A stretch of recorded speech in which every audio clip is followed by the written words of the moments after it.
Hello friends, it's me again, Joseph, your host, and welcome back to Catechism for Kids. Today we're traveling back in time to the beautiful green hills of Wales to learn about a very brave and special saint named Winifred. Have you ever heard of her? Her story is like something out of a fairy tale, but it's a true story of faith, courage, and a wonderful miracle. Saint Winifred, whose Welsh name is Gwenffrewi, lived a long, long time ago in the 7th century. That's over 1,400 years ago. She was a kind and beautiful young woman from a noble family, and she loved God more than anything. Her uncle was also a saint named Beuno, and he taught her all about Jesus. Winifred decided that she wanted to give her whole life to God by becoming a nun. This was her greatest wish. But there was a problem. A local prince named Catechism saw how lovely Winifred was and wanted to marry her. He didn't care that she had already promised her life to God. He kept insisting, but Winifred was firm. She told him no, because her heart belonged to Jesus. One day, Catechism became very angry. When Winifred refused him again, she ran towards the church her uncle had built, hoping to be safe there. But in a terrible rage, the prince chased her and did a very awful thing. He drew his sword and, he hurt her so badly that she fell to the ground. It was a very sad and scary moment. But this is where the story turns from sad to incredible. Right where Winifred fell, a spring of pure, clear water suddenly burst out of the earth. It was a miracle. The stones at the bottom of the spring looked like they had red marks on them, reminding everyone of Winifred's bravery. A sweet-smelling moss grew all around, a sign of her pure heart. Just then, her uncle, Saint Beuno, came rushing out of the church. He saw what had happened and was heartbroken, prayed with all his might to God. Then he gently took Winifred's head and placed it back on her shoulders. And guess what happened?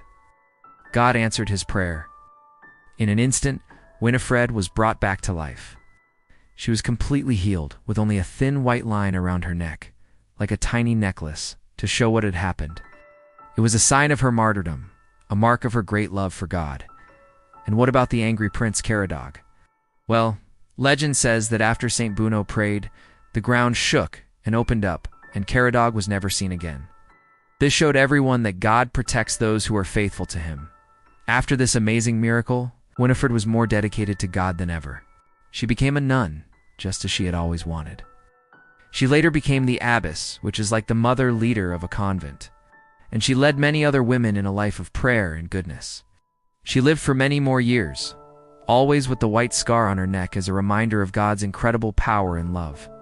Now, what about that miraculous spring? It became a very special place.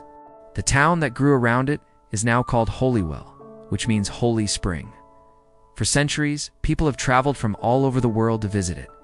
They believe the water has special healing powers because of Saint Winifred's miracle. People would pray to her and bathe in the waters, and many felt healed in their bodies and their hearts. It's often called the Lords of Wales because it's such a famous place of healing, just like the one in France. Even today, you can go and visit Holywell. There's a beautiful old chapel built right over the spring, and the water still flows. Pilgrims still come to pray and remember the story of the brave young woman who chose God above everything else. In the 2004 edition of the Roman Martyrology, Winifred is listed under the 2nd of November with the Latin name Winifredae. She is listed as follows.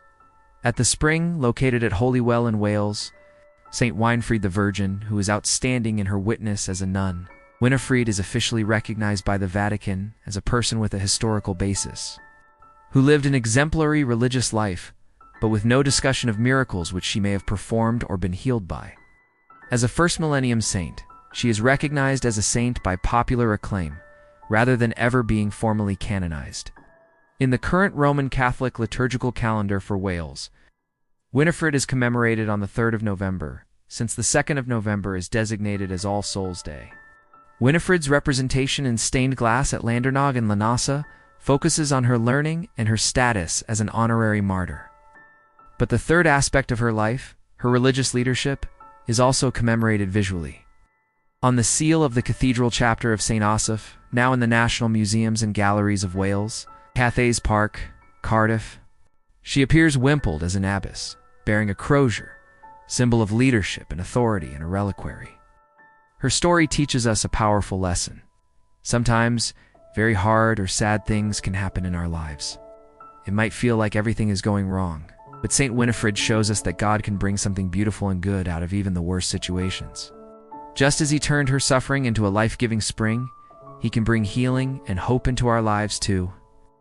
As the Bible says in Psalm 34-18, "The Lord is near to the brokenhearted and saves the crushed in spirit." God was right there with Winifred, and he is right here with us, always ready to heal our hearts. So, when you feel scared or sad, remember Saint Winifred. Remember her courage to stand up for what she believed in, and remember God's amazing miracle that turned a moment of sorrow into a source of hope for thousands of people. God's grace is bigger than any problem we can face. Thank you so much for joining me today to learn about the incredible Saint Winifred of Wales. She is a powerful symbol of faith, purity, and the victory of good over evil. I hope her story inspires you to be brave in your own faith. If you enjoyed our story today, please give this video a thumbs up. Don't forget to subscribe to our channel for more stories about the amazing saints. We can't wait to see you next time on Catechism for Kids. Bye for now. Take care, everyone. Stay safe and healthy. And may the Lord bless and keep you always.